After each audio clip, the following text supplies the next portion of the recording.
오후 강의 세션 시작하겠습니다. 예, 오후에는요, 일단은 이제 아까 스펙에서 살펴본 이 측정 항목들에 대해서 이제 쭉 살펴볼 건데요. 그래서 기본적인 측정 항목들에 대해서 지금 소개해드리고요. 그리고 이거를 간략하게나마 어떻게 측정하는지, 그리고 이거를 어떤 의미로 이해해야 되는지 그런 부분에 대해서 말씀을 해드릴 겁니다. 그리고 지금 이제 강의 주제 자체가 오디오 인터페이스를 이용해서 이제 PC 오디오를 이제 측정하는 게 지금 목적이잖아요. 그래서 그런 이제 목적을 수행하려면 어떤 형태의 지금 오디오 인터페이스를 측정 장비로서 가져야 할지, 그 이제 그런 이런 측정 시스템을 구성할 때 어떤 면들을 이제 스펙에서 보고 그 스펙은 어느 정도가 요구될지 한번 요 세 번째 시간 때 한번 다뤄보겠습니다. 그리고 15분 쉬고요.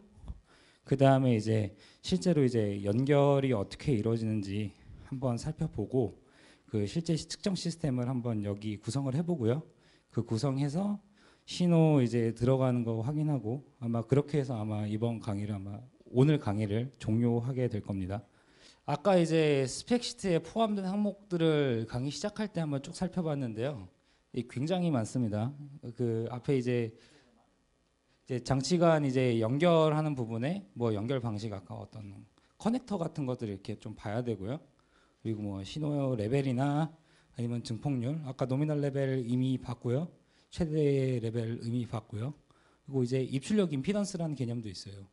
요거는 그 장치간 연결할 때 반드시 명시를 해줘야 될 조건인데요. 요 의미에 관해서는 제가 2회 때 설명을 드리려고 하고요. 이게 어떻게 보면 그렇게 어려운 내용은 아닌데요. 이게 오늘 다 설명드리기에는 이제 시간적으로 약간 좀 모자라서 다음으로 넘겼습니다. 그때 좀 더 깊이 좀 살펴보도록 하고요. 그 다음에 이제 샘플링 레이트나 아니면 비트 깊이 같은 이제 이 디지털 오디오 개념들이 좀 여기 들어가 있고요. 그 다음에 주요 이제 성능에 관련된 내용들, 주파수 응답, THD 플러스 N, 그리고 노이즈, 그 노이즈 안에 이제 시노드 잡음비 SNR, 그리고 또 다이나믹 레인지, 이런 등가 입력 잡음 이런 내용들이 있었고요. 그다음에 마지막으로 크로스토크가 있었습니다. 여기서 이제 중요하게 이 시간에 봐야 될 거는 이건 이제 어떤 성능하고 관련됐다기보다는 장치간 이제 연결을 시켜줄 때 이런 조건 하에서 연결을 하겠다 그런 개념들이라 사실은 성능하고 그렇게 직접적인 관련은 없어요.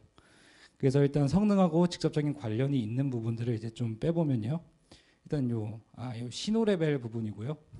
요게 성능하고 별로 의미가 없는 거죠, 이게. 커넥터 같은 경우는 어떻게 해도 사실 별로 상관없으니까요. 물론 좀 의미가 있는 커넥터는 몇 가지 있는데 그건 이따 설명해 드릴 거고, 그다음에 일단은 요 신호 레벨, 증폭률, 노미널. 신호 레벨과 이 증폭률 개념이 상당히 중요합니다. 그러니까 이건 이제 성능하고 아주 직접적으로 관련이 있는 건 아닌데요.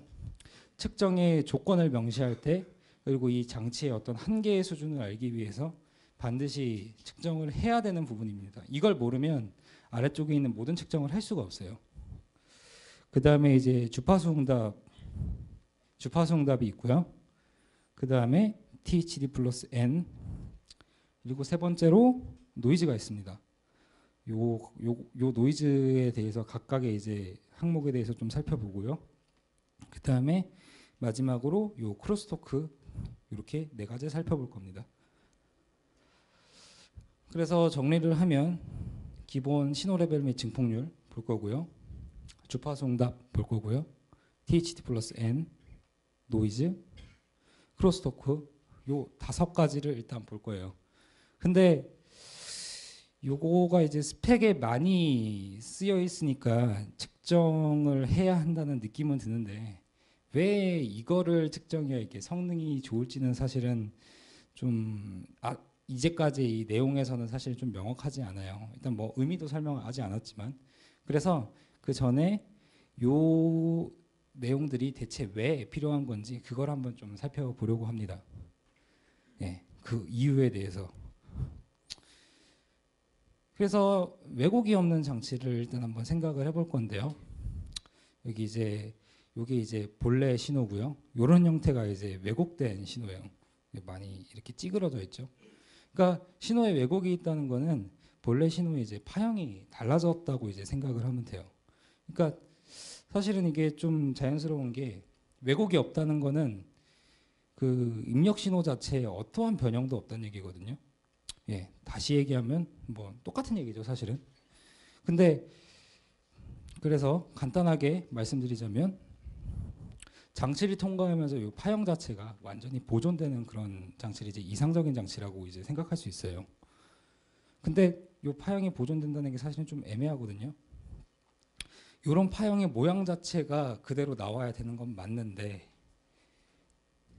그 모양이란 게 사실은 이제 확대 축소만 하는 정도로 바뀌기만 하면 사실 그것까지도 이제 아예 이제 왜곡이 없다고 이제 볼 생각이에요, 지금. 그러니까 사실은 이게 되게 자연스러운 개념인데요. 그거를 이제 우리가 이제 신호의 이제 크기 자체는 맘대로 이제 바꾸고 싶어요. 그러니까 어떨 때는 큰 신호를 듣고 싶고 어떨 때는 이제 작은 신호를 써야 되잖아요.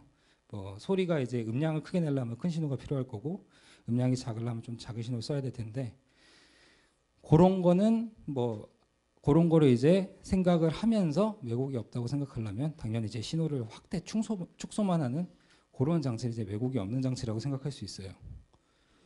네, 이렇게. 그래서 출력기 입력과 신호 크기만 다른데요. 문제는 이게 입력 신호가 어떤 신호가 들어오든 간에 입력된 신호하고 출력된 신호 사이에 어떤 그 관계는 사실은 차이가 없어야 돼요. 다시 얘기하면 여기 입력에서 출력으로 가는 그 증폭해주는 정도 아니면 감쇄해주는 정도가 완전히 어떤 신호에 대해서 다 똑같기 때문에 사실은 출력이 입력에 어떤 정비례하는 형태로 나타나게 됩니다. 그러니까 쓰게 되면 이렇게 볼 수 있죠. 입력 대 출력이 지금 완전히 비례하는 형태예요. 이게 직선 모양으로. 그래서 입력이 이렇게 들어가면요. 그대로 이제 모양은 유지되면서 크기만 사실 커져요. 이게 사실 지금 이상정의 장치의 어떤 모형 비슷한 건데요. 근데 실제 장치는 저렇지 않습니다. 그러니까 요 좀 이제 높은 레벨로 가면 요 위쪽이 이렇게 찌그러지게 되고요. 음의 쪽도 마찬가지고요. 그래서 사실은 이렇게 이제 선형이라고 얘기할 수 있는 이렇게 직선 모양으로 나오는 이런 구간 자체가 사실은 요 작은 0 주변의 요 작은 레벨에만 사실 한정되어 있습니다. 이렇게 좀 이상적인 장치처럼 이렇게 작동하는 영역을 선형 영역이라 그러고요. 이쪽으로 넘어가는 걸 이제 비선형 영역이라 그러거든요. 그래서 이 부분에 대한 왜곡, 이 부분에 대한 왜곡이 사실은 둘 다 나타나게 되고요.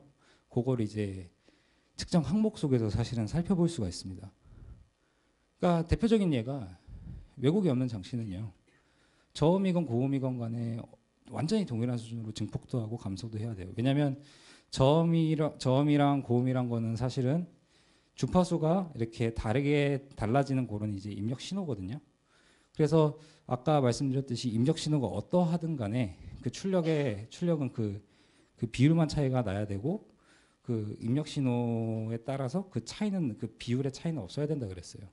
그래서 사실은 저음이건 고음이건 완전히 동일한 수준으로 이렇게 증폭도 되고 감소도 됩니다. 이게 사실은 주파수 응답에 대한 내용이에요.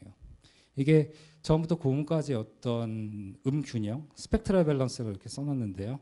그런 거에 이제 가장 어떻게 보면 주요하게 작용하는 어떤 인자고요.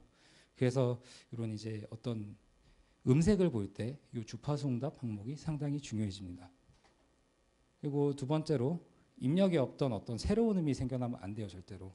왜냐하면 입력하고 새로운 음이 생겨났다는 거는 그만큼 이제 뭔가 다른 신호가 더해졌다는 거거든요. 그러면 당연히 파형도 변하게 되고 그럴 수가 없어요. 왜냐하면 입력하고 출력하고 뭐 크기만 차이지 다른 게 없으니까요. 그게 바로 일단은 첫 번째 THD 플러스 N이에요. 그러니까 사인파가 입력되면요 완전히 같은 주파수의 사인파만 출력돼야 되는데 요거는 이제 뭔가 다른 게 나오는 거거든요.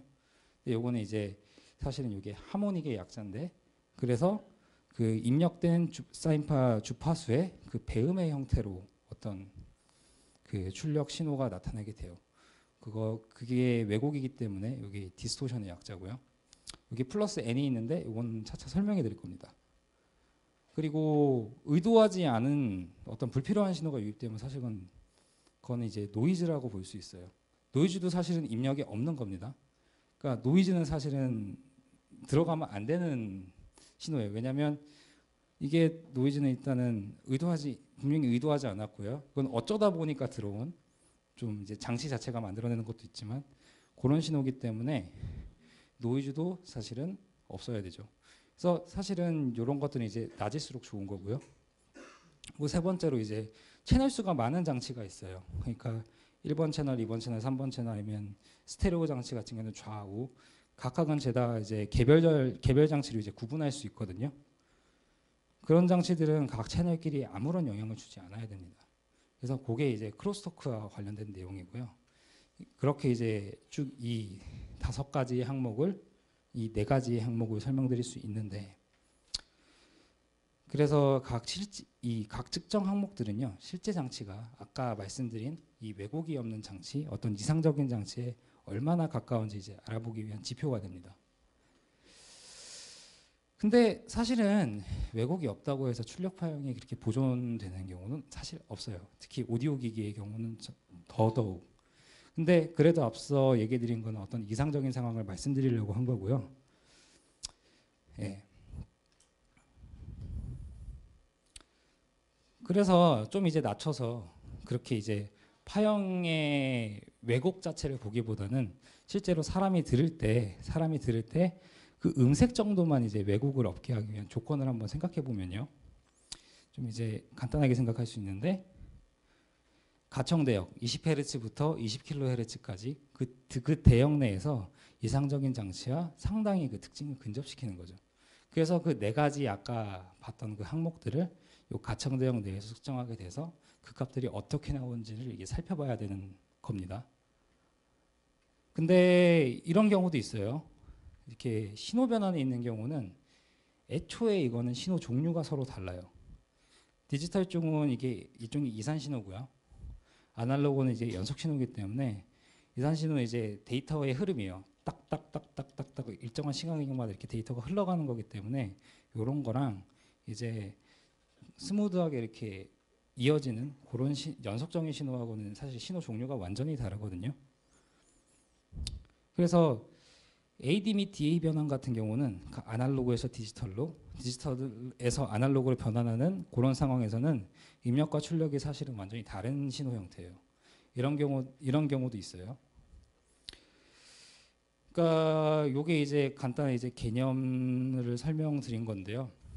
원래 아날로그 신호가 이렇게 돼 있을 때 이게 아날로그 디지털 변환에서는 이렇게 각각의 하나하나 샘플링 주파수, 샘플링 레이트대로 이렇게 샘플링해서 데이터 형태로 바뀌게 돼요.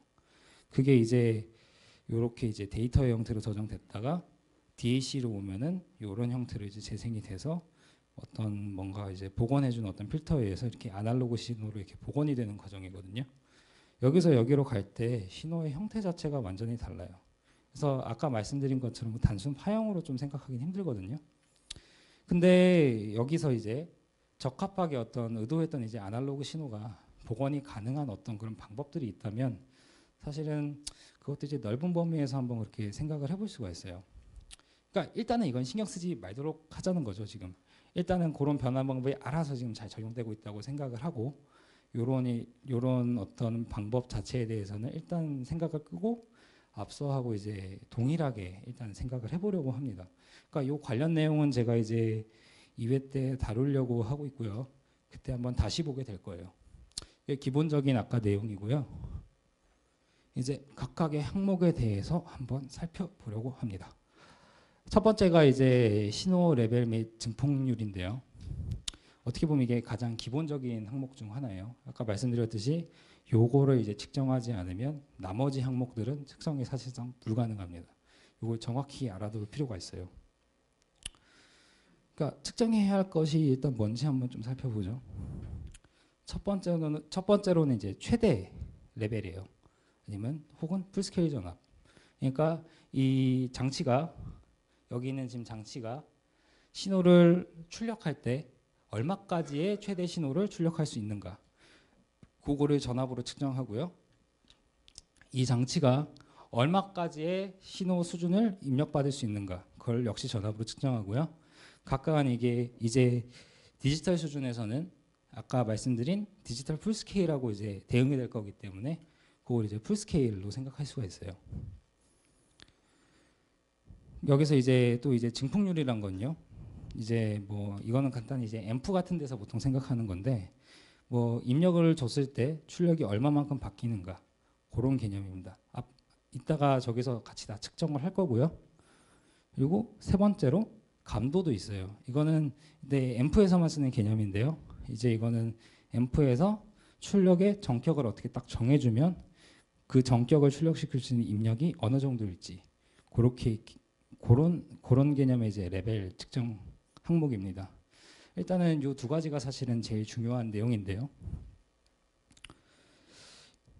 이때 결정된 최대 레벨이요. 앞으로의 모든 측정에 사용될 거기 때문에 이거를 가장 먼저 측정하는 거예요.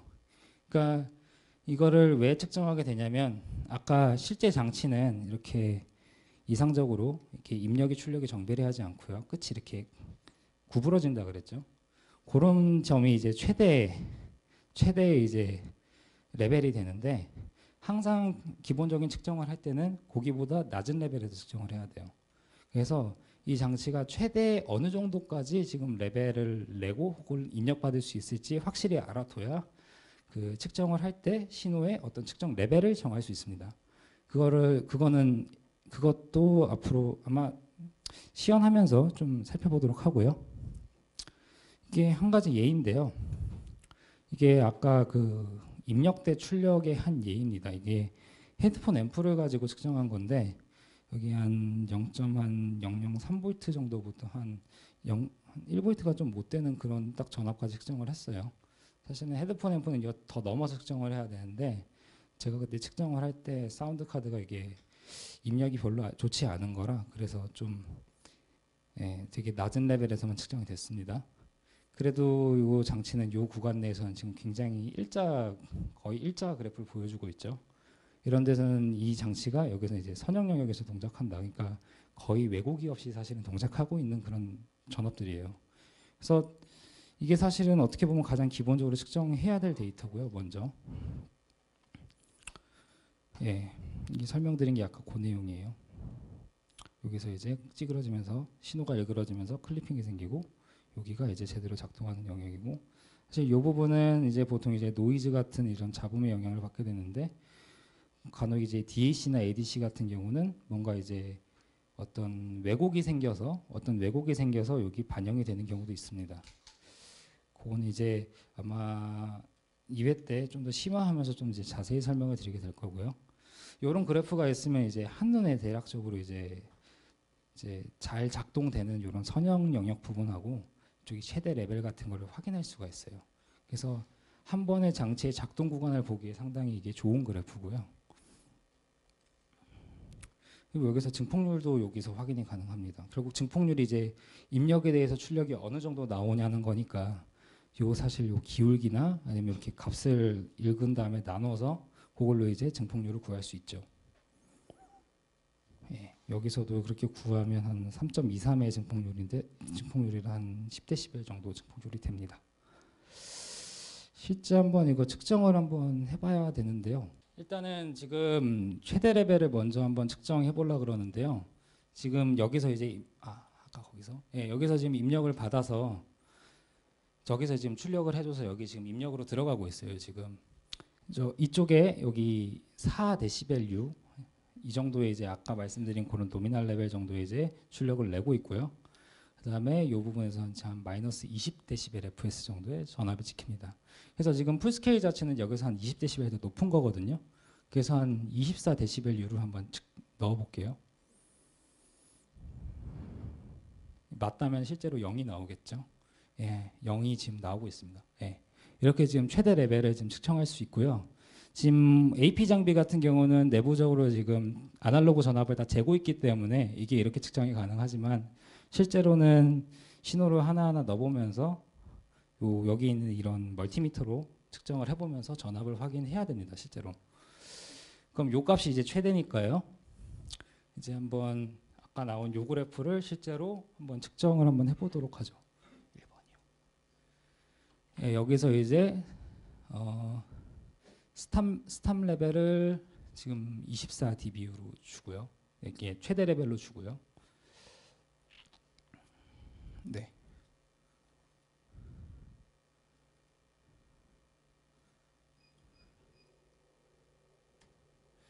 스타트 레벨은 여기서 한 마이너스 80 낮은 거니까 한 얼마죠 그럼?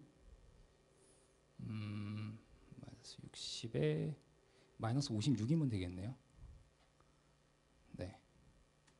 이렇게 해서 한번 저 데이터를 직접 한번 측정해 보겠습니다. 총 이제 31단계로 이제 구분해서 지금 측정이 되고 있고요.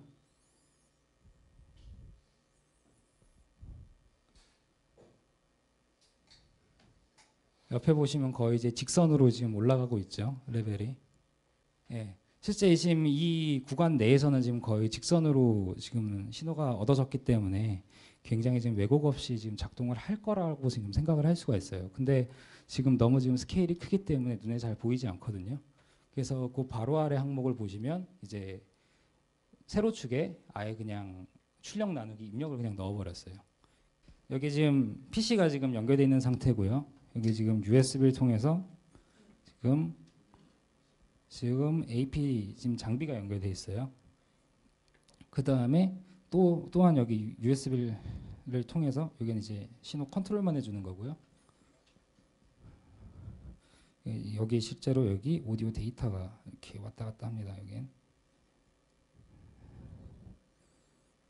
여기 지금 오디오 인터페이스가 가 있고요. 이거 이따 좀 다음 15분 쉬고 나서 다음에 이제 설명드릴 텐데 이런 거 이제 DUT라 그래요. 이게 디바이스 온도 테스트라고. 그래서 요거를 이제 여기서 지금 출력을 주고요. 여기 지금 인풋으로 지금 들어가는 겁니다. 지금.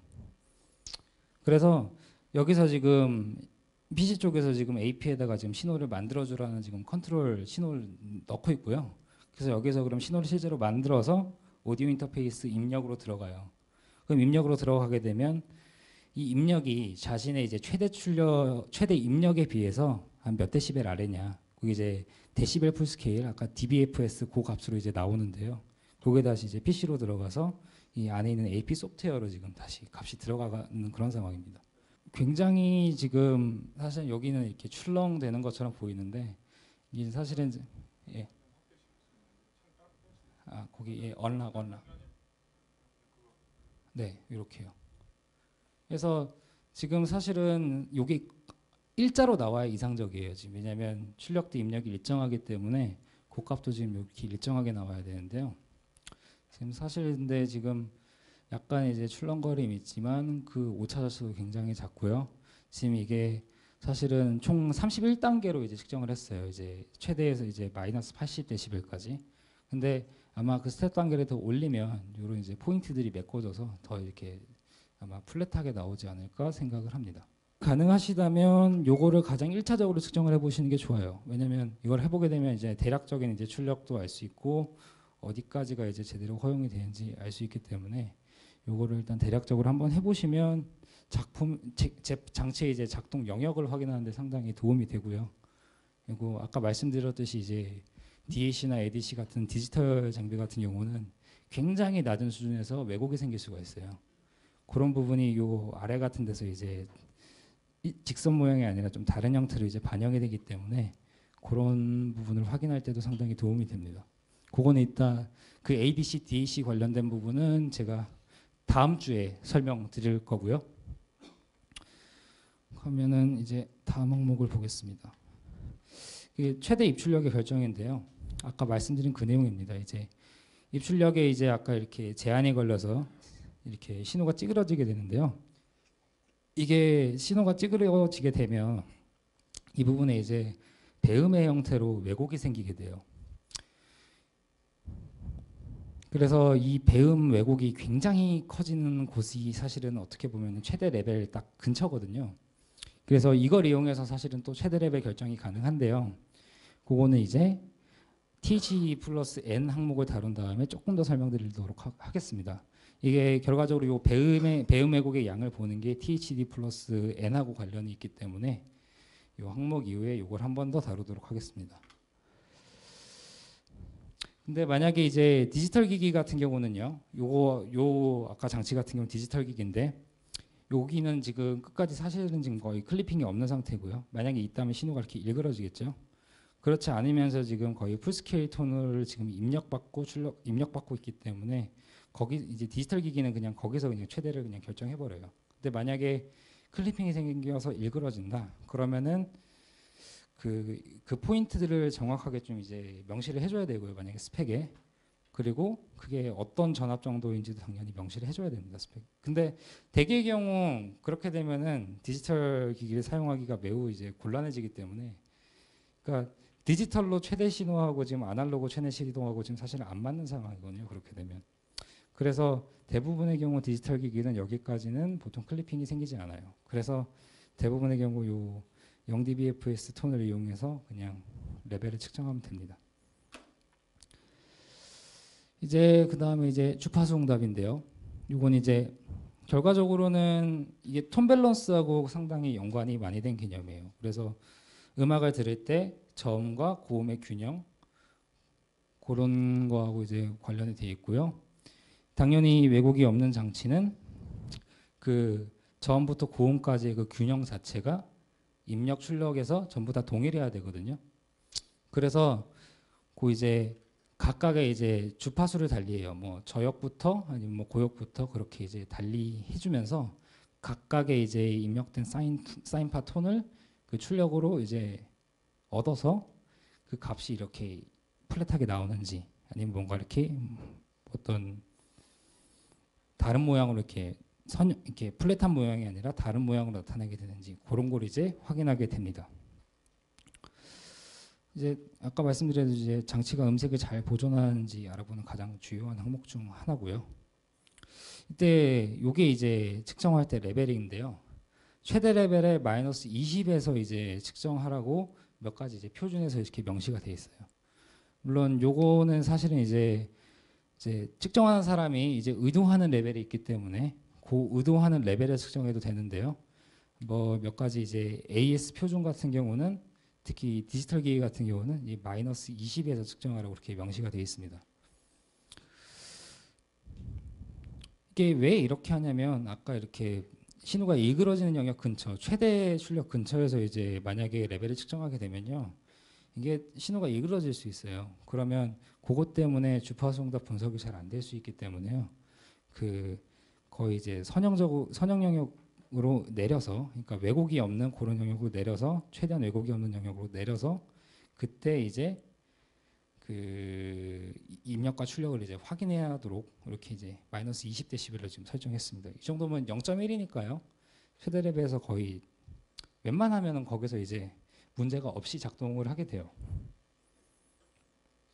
그래서 이제 표시를 해야 되는데요. 그러면은 이제 아래쪽에 이제 주파수가 있고 이제 그 값들이 이렇게 하나하나 찍힐 텐데 거기서 이제 1kHz 값을 이제 0dB로 이제 기준으로 잡아요. 그래서 이렇게 평행 이동해서 맞춰주는 거죠. 0dB에. 그렇게 해서 이제 표기를 해줄 때 이제 그 양쪽에 이렇게 꺾이게 되는데 그 대역폭을 표시해 주든가 아니면 그 변동폭을 표시해 주게 돼요. 이거 말로 설명드리면 힘들고요. 실제 한번 항목을 보죠. 그러니까 아래가 지금 10Hz부터 지금 20kHz 좀 넘은 정도까지 지금 나와 있고요. 그 위에가 지금 데시벨, 그러니까 출력을 이제 입력으로 나눈 건데 지금 보면 이제 1kHz에 0을 맞춰놨어요, 제가. 그래서 이렇게 값이 보이고요. 보시면 여기 저역 쪽은 이제 점점 이제 가라앉고 있고요. 고역 쪽도 지금 점점 가라앉고 있습니다. 그러니까 여기 지금 대역이 지금 제한돼 있다는 얘기거든요. 그래서 요 위쪽으로 이제 점점 내려가면 어느 순간부터는 아예 고역 신호는 거의 안 나올 거고요. 저역도 이렇게 점점 내려가다가 어느 순간부터는 아예 신호가 안 나올 거예요. 근데 이게 좀 이제 스피커나 헤드폰 같은 경우는 요 대역폭 제한이 굉장히 심한 경우가 많아서 보통 대역폭으로 많이 쓰는데요. 여기서 요 레벨에서 한 마이너스 3dB 되는 정도 대략적으로. 근데 오디오 일부 장치 중에 뭐 이런 전기적인 장치들 뭐 앰프나 아니면 오디오 인터페이스 뭐 사운드 카드 같은 경우는 그렇게까지 떨어지는 경우는 절대 없습니다. 그래서 보통 이 변동폭으로 표시하는데요. 이게 20Hz에서 지금 20kHz까지 최대 얼마 정도 변하는지 그걸 한번 볼 거예요. 여기가 지금 20Hz 쪽은 뭐 굉장히 지금 작고요. 0.0 얼마 정도고 20kHz 쪽에 지금 한 마이너스 0.14dB 정도 세죠. 그래서 실제로 표시하게 되면 한 0.15dB 정도 이렇게 표시를 하게 됩니다. 참 이게 측정 레벨을 말씀 안 드렸는데요. 헤드폰 앰프고 한 0.4V 정도에서 측정했어요. 이 정도면은 제가 기억하기로는 이 헤드폰 앰프는 최대 출력에 비해서 상당히 작은 그런 값이었던 걸로 기억해요. 이것도 한번 실제로 한번 측정을 한번 해볼까요? 게인 한번 볼까요? 그러니까 AP 같은 경우는 이런 기능도 있는데요. 지금 아날로그 입력 전압을 넣었을 때 지금 풀스케일로 얼마 정도 찍히는지 그게 지금 나와 있습니다. 10의 FS/per 지금 VRMS로 되어 있는데요. 그러니까 한 1V 입력하면 한 지금 마이너스 21.7 정도에 지금 떨어진다는 그런 지금 의미입니다. 이것 또한 지금 레벨이 지금 100mV잖아요. 근데 아까 지금 말씀드렸듯이 지금 최대가 지금 24dB니까요.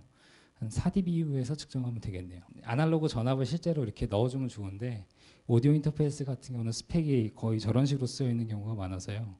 dBU나 아니면 dB볼트를 굉장히 많이 사용하게 됩니다.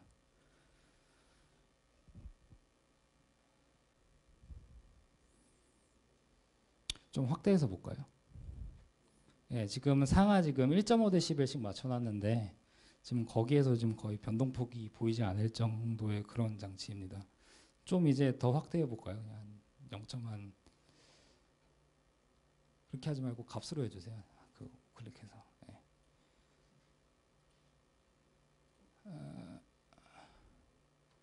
그거를 한 마이너스 0.3? 네. 네.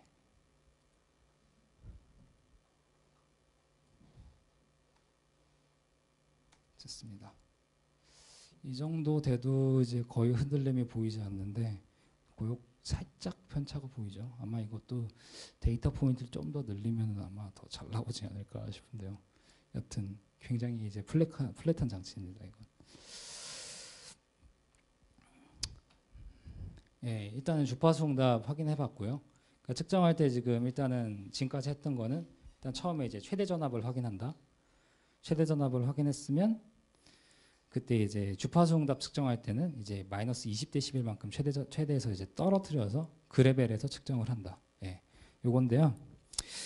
이게 몇 가지 말씀드릴 게 있는데 방금 같은 경우는 이제 스텝드 사인 수입 그런 방식을 쓴 거고요. 이거 외에 이제 임펄스 응답을 이용해서 측정하는 그런 방식이 있어요. 그런 방식이 있고 또 이제 흔히 이제 필드에서 계신 분들이 많이 쓰시는 방법은 이제 노이즈 신호를 써서 이제 요거를 이제 측정하기도 하시고요. 좀 다양한 측정 방법이 있고 이제 각각의 측정 방법에서 사실은 측정하는 좀 방법 자체는 조금 달라요. 그러니까 지금 설명드린 거는 이제 스텝드 사인이라 그래서요. 사인 신호를 이제 하나 넣어주는 그런 형태로 측정한 거거든요.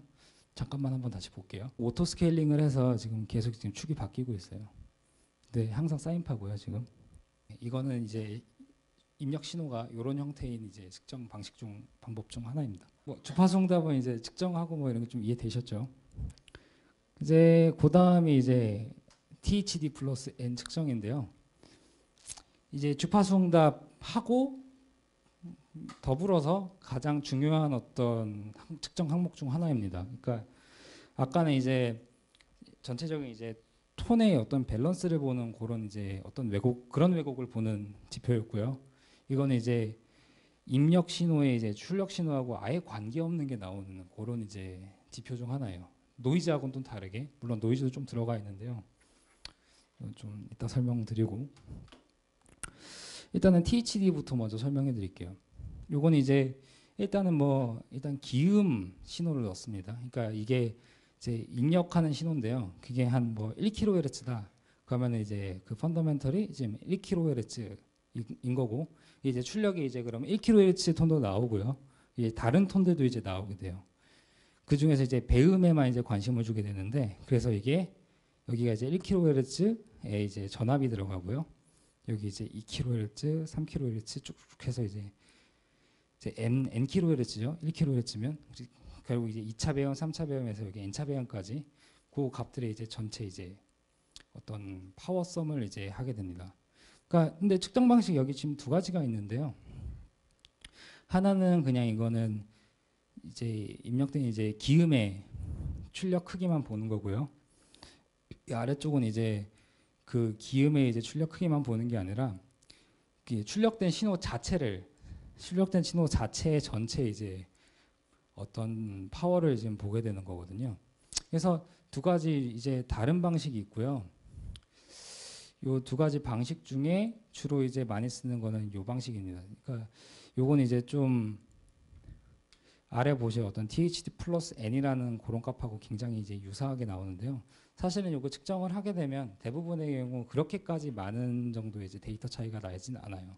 근데 지금 AP 장비에서는 요 값으로 지금 측정하고 있고요. 그 다음에 말씀드렸고, 그 다음에 이제 THD 플러스 N이라는 항목이 있습니다. 이건 이제 요 THD 여기에다가 이제 장비가 갖고 있는 노이즈, 잡음의 영향까지 이렇게 포함시킨 그런 항목인데요. 식자체를 쓰면은 여기 안에 뭐 토탈 파워, 사실은 요 개념이고요. 여기에다가 이제 몇 가지 더 노이즈가 들어가 있을 거고, 여기 이제 하모닉 파워, 노이즈 파워 이렇게 돼 있는데, 요 식자체로 이해하는 건 좀 상당히 어렵고요. 그래서 실제로 이걸 측정을 어떻게 하는지를 이제 보는 게 훨씬 도움이 됩니다. 그러니까 일단 이렇게 볼 수 있는데요. 일단 여기가 신호를 발생해주는 어떤 제네레이터예요. 그럼 여기는 이제 왜곡 없이 딱 하나의 이제 사인파만 딱 여기서 나올 겁니다. 그럼 여기 EUT, 그러니까 지금 측정하려는 대상이거든요. 이퀴먼트 언더 테스트. 그 대상에 통과를 해서 신호가 나와요. 그러면은 지금 배음 왜곡이 생겼죠. 여기 입력이 없던 이런 신호들이 생겼어요. 그러면은 이때 이 THD 플러스 N을 보려면요. 일단 요 값은 알고 있다고 하고 요 값을 죽여야 돼요. 그러기 위해서 여기 노치 필터라고 혹은 이제 밴드 스탑, 밴드 리젝터 필터라고 부르는 이런 필터를 사용해서 요 기음 부분을 깎아내게 되고요. 그래서 여기 순수하게 여기 하모닉만 남기게 하려고 합니다. 그 다음에 이제 이 LP 필터가 있는데요. 왜냐하면 이제 노이즈란 거는 사실은 노이즈나 이제 배음이란 거는 사실은 여기 요 근처에만 생기는 게 아니라 쭉 저 윗대역까지 생겨요. 그러니까 가청대역 이제 넘어서까지 생기기 때문에 지금 가청대역 이내의 결과만 보고 싶어서 한 20kHz 정도에서 이거를 이제 로우 패스 필터로 자르게 됩니다. 그렇게 되면 이제 요거 자체 이제 RMS 전압을 측정할 수 있게 되는데요. 그 전압을 측정해서 이제 요 나왔던 그런 전압을 이제 나눠주게 되면 그게 이제 THD 플러스 N 값이 돼요. 그러니까 자연스럽게 이게 의미가 이해가 되는 게 지금 기음만 잘라내고 남은 신호는 전부 이제 배음 왜곡이랑 자체적인 이제 노이즈 있죠. 그 노이즈가 다 포함되어 있어요. 그래서 이제 THD 플러스 N이 된 거고요. 여기 보시면 이거는 이제 아날로그 계측기의 어떤 블록 다이어그램인데 여기서는 지금 이 노치 필터 때문에 여기가 살짝 파여 있어요. 지금. 근데 이제 디지털 기반으로 이걸 측정할 수 있게 되면 여기를 거의 이제 여기 이렇게 파인 현상 없이 그냥 이렇게 일자로 이렇게 이어지는 형태로 이제 이거를 만들 수가 있습니다. 예. 좀 근데 아날로그 측정하고 디지털 측정 그런 이제 장단점이 있고요. 네. 요거는 이제 22kHz에 설정해야 되는 장치들도 있어요. 간혹 가다가. 이게 정 안 되면 이제 30kHz 써야 되고요. 근데 보통은 이제 20kHz를 쓰게 되고 여기서는 여기 보시면 아까 이제 여기서도 괜찮아요. 예. 여기 보면은 여기 이제 그 항목을 지금 설정을 해줄 수가 있는데요. 실제로 이제 ARTA나 뭐 이런 PC 오디오 인터페이스를 이용해 측정하게 되면 요 값을 좀 이제 자율적으로 선택해주기가 되게 어렵거든요. 그럴 때는 이제 샘플링 레이트를 이제 조절해 주게 됩니다. 그건 이제 아마 다음 시간에 좀 자세하게 설명을 드려야 될 텐데 샘플링 레이트가 뭐 보통 많이 쓰는 게 이제 CD는 44.1kHz고요. 그 외에는 이제 48kHz를 많이 쓰는데 이제 그런 장치들 같은 경우는 이게 디지털 신호나 아니면 그러니까 복구를 위해서 아날로그 신호를 이제 원래대로 잘 복구하기 위해서 이제 필터란 걸 걸어요. 이게 뭐지? 복원 필터라 그래서 딱 그 샘플링 레이트의 딱 절반까지 그 정도까지 커버하도록 자르거든요. 그러니까 오디오 인터페이스 같은 경우는 44.1kHz는 22kHz, 48kHz는 24kHz 그렇게 되는데 그런 거를 그냥 자연적으로 그냥 쓸 수밖에 없어요. 그러니까 이런 거를 설계해 주는 게 거의 없더라고요. 그러니까 제가 지금 쓰려는 툴에도 그렇고요. 그건 이제 실제 시험 가서 좀 살펴보기로 하고요. 넘어가서 예. 그다음에 이렇게 되기 때문에 좀 문제가 있어요. 그러니까 지금 배음 측정을 해야 되기 때문에 여기 원래 이제 펀더멘털이 있으면 2차, 3차, 4차에서 이제 2배의 주파수, 3배의 주파수, 4배의 주파수에서 쭉쭉쭉 이제 올라가거든요. 왜곡의 형태가. 그게 이제 무한정 늘어날 수가 있는데 어느 순간 이제 딱 잘라야 돼요.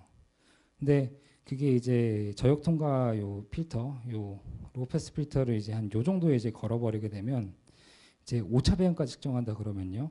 요걸 이제 5로 나눈 그 정도 이제 주파수까지 이제 THD 플러스는 측정이 잘 되는데 한 6에서 한 7kHz 그 정도까지밖에 좀 되지 않습니다. 그래서 이런 부분도 잘 아셔야 되고 요리 이제 넘어가게 되면 이제 점점 이제 분석하게 되는 배음의 숫자가 줄어들죠. 그래서 좀 이제 그 의미가 없을 수가 있어요. 그런 부분은. 여튼 그거는 그렇고요. 네, 측정 방법은 이렇습니다.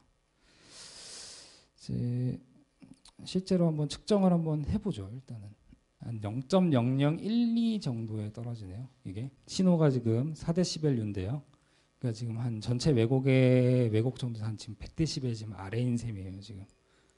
그러니까 사실은 이 정도는 별로 흔한 케이스는 아니고요. 지금 이게 제가 거의 좀 하이퍼폼스로 갖고 와서. 예. 그 다음에 좀 재미있으니까 좀 디스토션 프로덕트 저거 한번 볼까요? 예.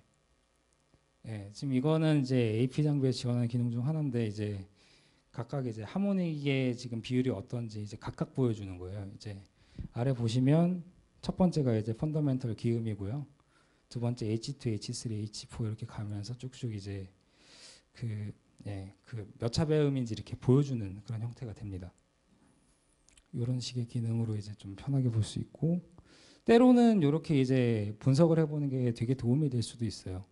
그러니까 THD가 무조건 낮다고 사실은 왜곡이 아예 없는 건 아니거든요. 어떤 경우는 이제 THD가 매우 낮아도 왜곡을 가진 경우가 있어서 좀 이제 이런 걸 보면서 경험적으로 좀 이제 확인을 해보는 게 필요할 수도 있어요. 이거는 이제 단일 1kHz에서 이제 측정하는 거고요. 이제 주파수에 대해서 쭉 바꿔볼 수 있습니다. 아니 그거 말고요. 예, 그거. 네. 여기도 레벨이 다 다르게 들어가 있네요.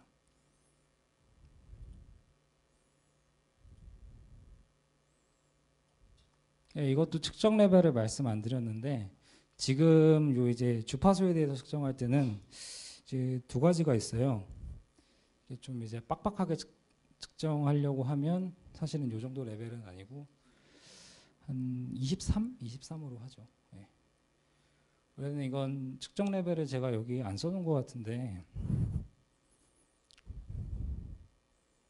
네 지금 제가 지금 측정 레벨을 딱히 안 써놨네요.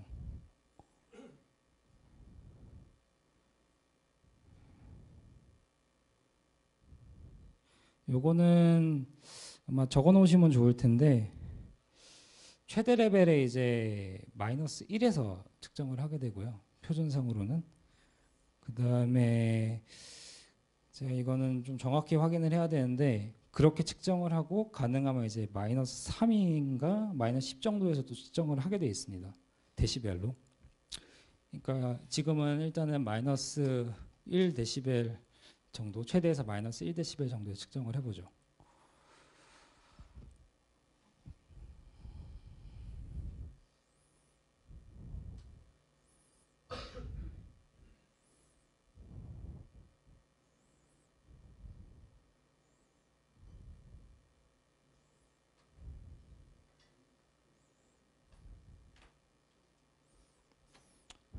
지금 양쪽 채널 결과가 좀 다르네요.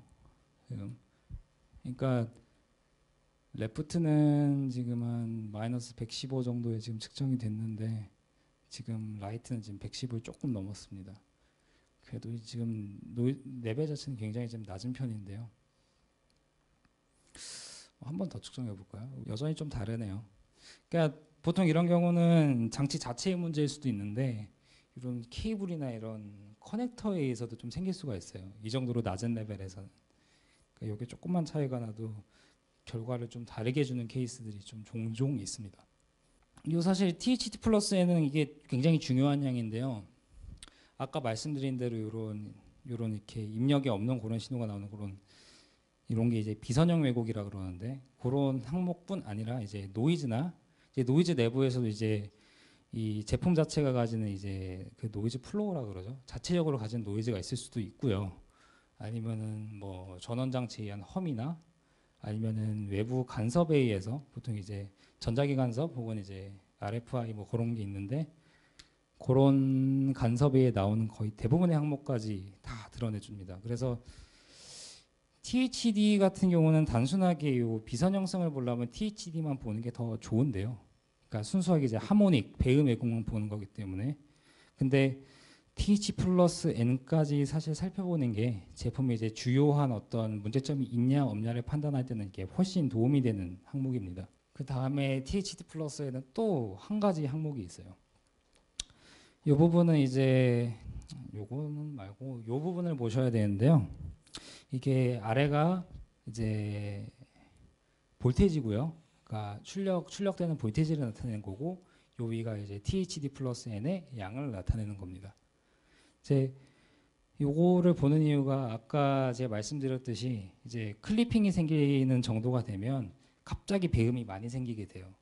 그러니까 신호가 이렇게 찌그러지기 때문에 그게 이제 배음 왜곡의 형태로 나타내는데 그래서 이렇게 보시면 잠깐 확대를 해서 보여드릴게요.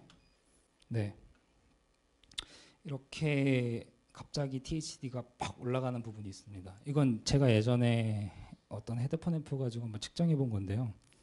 이 부분은 이제 0.01 아래 그런 이제 THD 수준을 유지하다가 여기서 이제 THD가 팍 증가하게 돼요.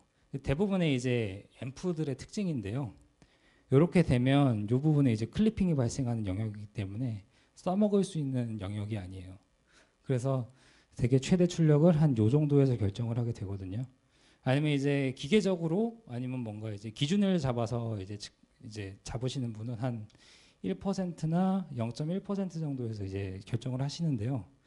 근데 제 생각에는 그것보다는 직접 이렇게 눈으로 읽는 게 훨씬 이제 최대 레벨을 알려주는 데는 더 이제 더 신뢰할 만한 방법이 아닌가 싶습니다. 그러니까 사실 여기 0.1도 사실은 THD가 좀 작은 편이긴 한데 이 정도에서 딱 잡아도 사실은 이미 클리핑은 좀 이제 발생을 하고 있는 상황이거든요.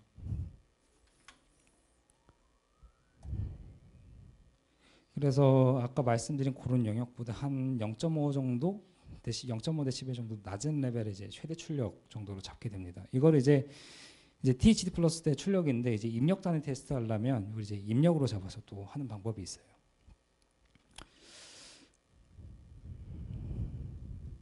잠시만요.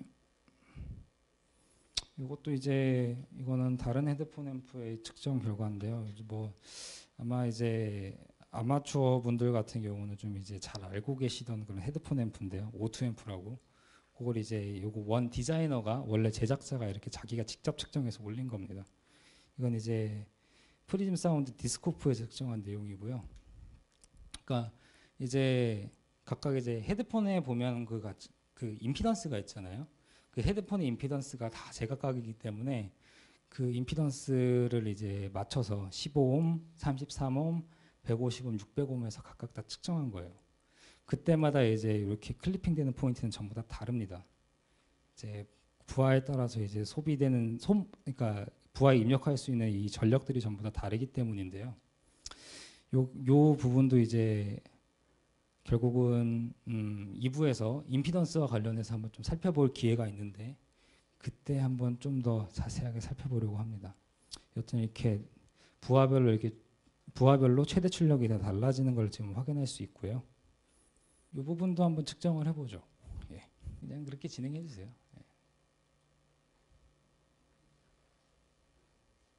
여기 좀 약간 저 데이터에서 약간 좀 주의하셔야 될 부분이 몇 가지가 있는데 나타날지 모르겠네요. 여기서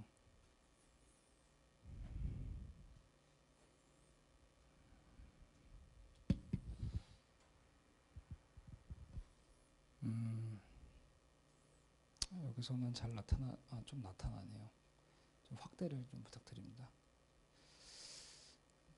축이 더 안 내려가나요? 여기도 확인이 잘 안 되네.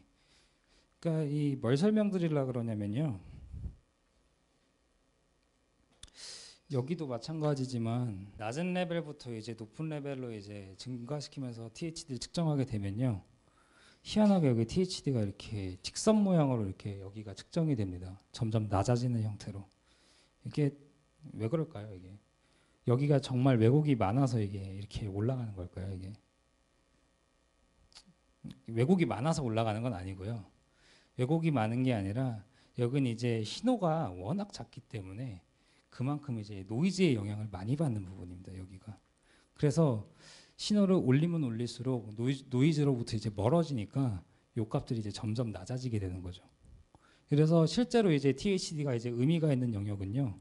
요런 구간이 끝나는 부분, 요런 부분이나 아니면 요런 부분이 돼요. 그래서 실제로 THD 보실 때 요런 부분은 보시는 게 아닙니다. 그러니까 요런 이제 출력된 THD 플러스 N 데이터를 보실 때는 요런 부분은 절대 보시는 게 아니고요. 이 부분의 내용만 보시고 여기는 사실상 이제 노이즈라고 보시면 됩니다. 근데 요 데이터 같은 경우는 지금 거의 지금 잘 보이지 않는데 거의 지금 대부분 이제 노이즈 플로어가 너무 낮은 경우는 죄다 노이즈의 영향만 나와서요. 이거는 거의 지금 거의 낮은 레벨부터 거의 한 최대 입력까지 거의 직선 모양으로 나타나고 있어요. 이제 요 끝부분에 한 요 정도만 이제 뭔가 이제 영향을 받는 부분이 됩니다. 아까 이제 레벨 봤고요.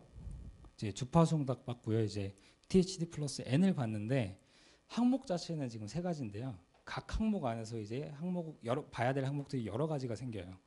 그리고 그 항목들이 해석할 때 한 가지 해석 기준이 있는 게 아니라 데이터의 이제 양상을 보면서 해석하는 방법이 다 달라지거든요. 그런 부분들이 이제 잘 이해하고 계셔야 이런 데이터를 좀 이제 보는 게 이제 좀 수월해집니다. 오독하지 않을 수 있고요. 이제 한 가지 말씀드릴게. 제가 이렇게 말씀드리는 내용 자체는 이제 제가 이제 지금 자의적으로 해석하는 건 아니고요. 이게 어느 레퍼런스가 있는데 그 이제 잘 정리된 자료가 하나가 있어요. 그러니까 아마 AP 오디오 프리시전 거기 홈페이지 들어가시면 그 오디오 메저먼트 핸드북이라는 그런 어떤 책자를 다운받으실 수 있는데요. 거기에 여기에 관한 대부분의 내용이 다 나와 있습니다. 지금 거기에 나와 있는 대로 지금 말씀드리는 거고요. 그 다음에 이제 노이즈 살펴볼게요. 이게 맨 처음 봐야 될 것 같은 게 지금 제가 이 순서대로 설명드린다고 이게 맨 마지막으로 왔는데 아마 이거를 이제 제가 아까부터 계속 지금 노이즈 이렇게 말씀을 이미 드리고 있어요. 이게 뭔지 대략적으로는 아실 거라고 생각을 하고 사실 그러면 안 되는데 맨 처음 설명하자는 이제 순서상 좀 애매해서 뒤로 넣었습니다. 일단은 노이즈 자체는 당연히 이제 의도하지 않은 신호라고 볼 수가 있고요. 이제 이런 신호의 종류는 몇 가지가 있어요. 일단 첫 번째로 이제 장치 자체가 가지는 노이즈가 있거든요. 대부분 이제 내부 회로나 아니면은 내부의 어떤 뭐 디지털 장치 같은 경우는 디지털 자체의 어떤 한계 때문에 이렇게 화이트 노이즈의 형태로, 그러니까 전주파수에 이제 같은 정도의 이제 잡음이 끼어 있어요. 이게 이제 가청대역뿐 아니라 그 넘어서 아니면 그 아래까지 이렇게 일정한 형태로 이렇게 노이즈가 이렇게 쫙 깔리게 되는데요. 그런 거 이제 노이즈 플로어라고 합니다. 그런 이제 장치 자체에 그런 노이즈가 있고요. 두 번째로 이제 보통 외부 잡음원에 의한 그런 노이즈가 있어요. 이런 거는 보통 이제 앰프 같은 데서 많이 나타나게 되는데요. 주변에 어떤 라디오 전파 같은 게 앰프에 잡힐 수도 있어요. 그래서 뭐 앰프에 스피커 연결했는데 스피커에서 무슨 라디오 소리가 나온다든가 그런 경우가 생길 수가 있고, 또 뭐 이제 주변에 이제 강한 자기장을 가진 어떤 전원 장치가 있으면요. 그런 거에 의해서 이제 전원 험 같은 게 이제 유입이 될 수가 있습니다. 이런 게 이제 또 외부 잡음원에 의한 노이즈 중 하나고요. 대부분이 이제 어떤 전자기 간섭, 그러니까 EMI라고 하는 그런 전자기 간섭에 의해서 이제 반영이 그러니까 생기게 되는 거고요. 세 번째로 이제 사용 환경에 의한 노이즈가 있어요. 그러니까 사실은 지금 측정을 할 때 대부분의 경우는 사실 온도를 정확하게 명시를 해줘야 되는데요. 지금 기온이 얼마인지 장치의 온도가 얼마인지 사실은 정확히 명시를 해줘야 되는데 왜냐하면 그런 온도에 따라서 이제 노이즈 레벨이 달라질 수 있기 때문에 그래요. 또 하나는 장치 간에 이제 어떤 연결을 해주느냐 이것도 이제 2부 때 좀 아마 상세하게 다룰 것 같은데 그런 부분에 의한 노이즈도 생길 수가 있고요. 또는 이제 전원 품질 등이 나빠서 그러니까 그런 건 이제 뭐 이곳에서 측정할 때랑 이제 집에서 측정할 때랑 막 이렇게 달라지는 그런 형태의 이제 환경에 의한 노이즈들이 있습니다. 당연히 이제 오염 없이 전달을 하려면 이게 최대한 노이즈는 낮아야 되고요. 노이즈를 볼 때 이제 중요한 개념이 이제 요 웨이팅입니다. 웨이팅은 근데 어차피 대부분 이제 정해진 대로 쓰기 때문에 사실 어려울 건 없는데 좀 이해가 좀 잘 안 되실 수도 있어요. 이게 일단 이제 사람이 느끼는 어떤 잡음의 양을 예측하기 위해서 사용하는 게 이제 웨이팅인데요. 일단 이 등청간 곡선을 이용하게 됩니다. 이게 결국 이제 뭐냐면 사람이 이제 각 주파수별로 음량을 어떻게 느끼는지 이제 나타낸 거예요. 그러니까 여기 20, 40, 60, 80, 100 이렇게 해서 폰이라는 개념으로 주어지는데요. 이거 정의 자체는 이만큼의 1kHz 사인파를 이만큼의 데시벨 SPL로 재생했을 때 그때 그 1kHz 사인파랑 같은 크기의 음량을 느끼는 그런 음압들을 나타낸 거예요. 그러니까 이게 주파수마다 이렇게 일자가 아니고요. 굉장히 크게 차이가 나게 되는데요. 보통 저음이나 고음 쪽이 좀 약간 더 이게 큰 영향을 보이고 있어요. 그러니까 지금 1kHz에서는 40dB SPL 정도면 느끼는 음량을 이제 한 100Hz만 가도 한 지금 60dB SPL을 재생을 해야 그 정도의 음량을 느끼게 되고요. 더 낮은 한 20 정도로 가면 100dB SPL 정도의 매우 큰 음량을 재생해야 그 정도의 이제 음압으로 재생을 해야 100dB SPL 정도의 음압으로 재생을 해야 그 정도의 음량을 느끼게 됩니다. 그래서 요런 이제 효과를 정확하게 반대로 이제 상쇄를 해주게 되는데요. 그게 지금 보통 이제 A 웨이팅이라고 부르는 그런 개념입니다. 이게 굉장히 이제 낮은 레벨의 이제 소리에서 사용되는 그런 웨이팅 커브인데요. 그래서 이게 파란색 곡선으로 주어지는 그게 이제 A 웨이팅이에요. 거기에 이제 이런 ISO 표준에 있는 등청간 곡선을 같이 오버랩한 거고요. 한 여기까지는 거의 되게 비슷해 보이죠. 이런 곡선은 되게 단순화했다고 생각하시면 돼요. 근데 이게 노이즈 측정 시 이것도 당연히 노이즈 레벨도 가청대역을 바깥으로 이제 넘어갈 수 있기 때문에 한 가청대역 안쪽으로 이제 잘라줘야 됩니다. 보통 20kHz, 22kHz 사용하게 되고요. 근데 좀 약간 특별한 웨이팅 커브가 하나가 있어요. 이제 보통은 A 웨이팅을 많이 쓰는데요. 특별하게 이제 오디오 장치, 특히 이런 전기 장치를 측정하기 위해서는요. 또 이제 다른 웨이팅이 있습니다. 이제 AES17 표준에 이렇게 나와 있는데요. 이게 ITUR BS468-4 혹은 이제 CCIR 468 웨이팅이라고 합니다. 이게 바로 요 커브인데요. 예. A 웨이팅보다는 이제 요 고역 대역이 훨씬 더 이제 강조가 돼 있죠.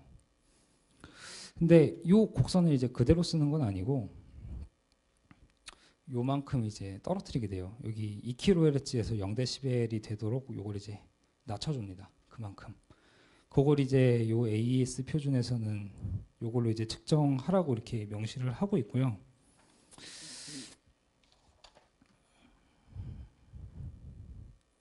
이게 왜 이런 게 나왔냐면 이게 노이즈 자체가 일반적인 어떤 소리하고는 전혀 다르기 때문에 요런 웨이팅을 쓴다고 해요. 그러니까 이제 랜덤 노이즈에서 이제 팍팍팍 튀는 부분이나 아니면은 뭔가 이제 틱틱틱 거리는 어떤 클릭 잡음 그런 것 때문에 그런데 이제 굉장히 사람이 특이하게 반응한다고 하고요. 주로 그래서 처음 나온 게 영국 쪽으로 알고 있습니다. 그래서 유럽에서는 요 웨이팅이 상당히 많이 쓰이는데요.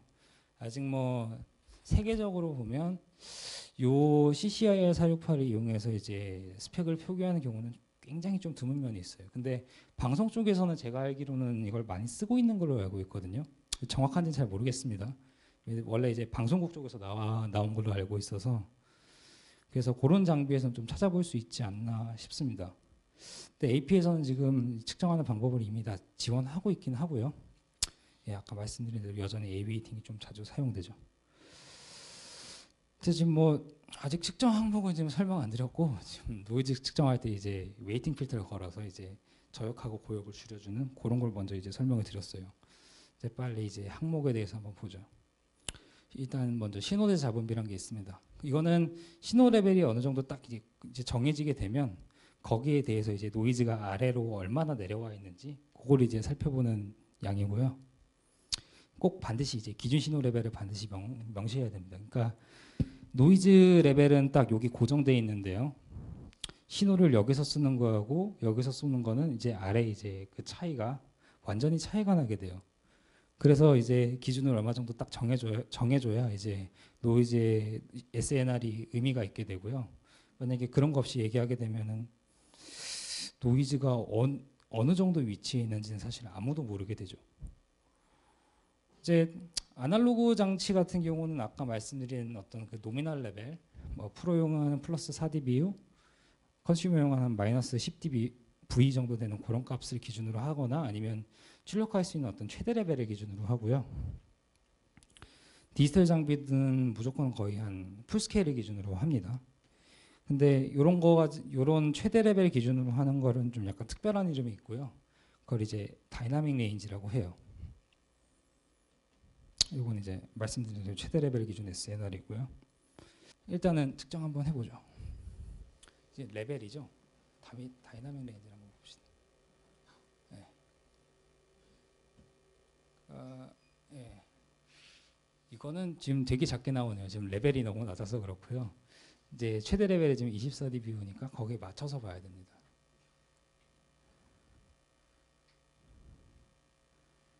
이제 다이나믹은 약간 좀 특별한 측정 방식인데요. 이따 좀 설명드릴 거고요. 네, 한 121 정도로 나오네요. 이게 원래 이 장비가 이제 다이나믹 레인지가 이제 121이라고 이제 스펙에 이제 명시를 해놨는데 거의 그대로 나오고 있습니다. 일단은 좀 이제 노이즈에 대한 이제 상세한 부분은 이제 다음에 좀 설명드리기로 하고요. 일단은 잠깐 쉬었다가 이제 다시 뵙도록 하겠습니다.